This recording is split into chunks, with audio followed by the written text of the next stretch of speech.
Hey guys, welcome back, and here's the video for all of you to prepare for any of your exam that consists English and to score really high marks. So let's start our video.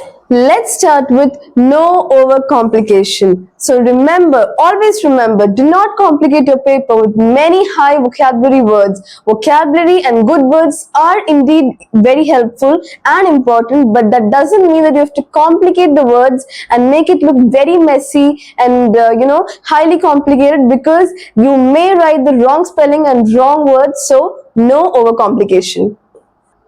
Next is the interesting one, daily narration. So, daily talk to yourself in English. Think English sentences in your mind. When you're talking to yourself, think the words and sentences in English. And here's the fun part, synonym swapping. Synonym swapping. That is, challenge yourself that you will not words like good or very. Instead, you will use words like beneficial, exceptional. So challenge yourself to use these kind of words. This is called synonym swapping. The next one is very important, watching English news. So daily make sure that you're watching any English news and you try to summarize the main point in one sentence. So what does this help? This helps you in memorizing. Trains the brain to memorize or understand the core point very easily. This is very important trick for cracking multiple choice answers. Exceptionally important, very important.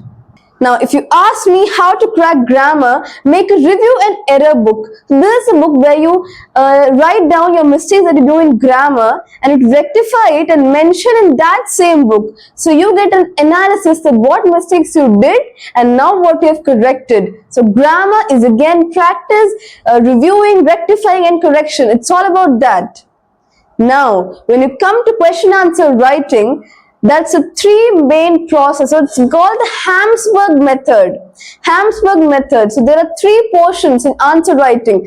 First, start with introduction. So you have to give an intro or the trailer, So it's an intro of the answer. And next is a 2 to 3 paragraph. That is the main content. And then you have to give a proper conclusion as well. So this is the neat way how you present your answer, highly scoring and highly beneficial for all your answer writing long form answers. Tell me in the comments if these tips are helpful for you, and for more such videos, keep supporting and subscribe to my channel.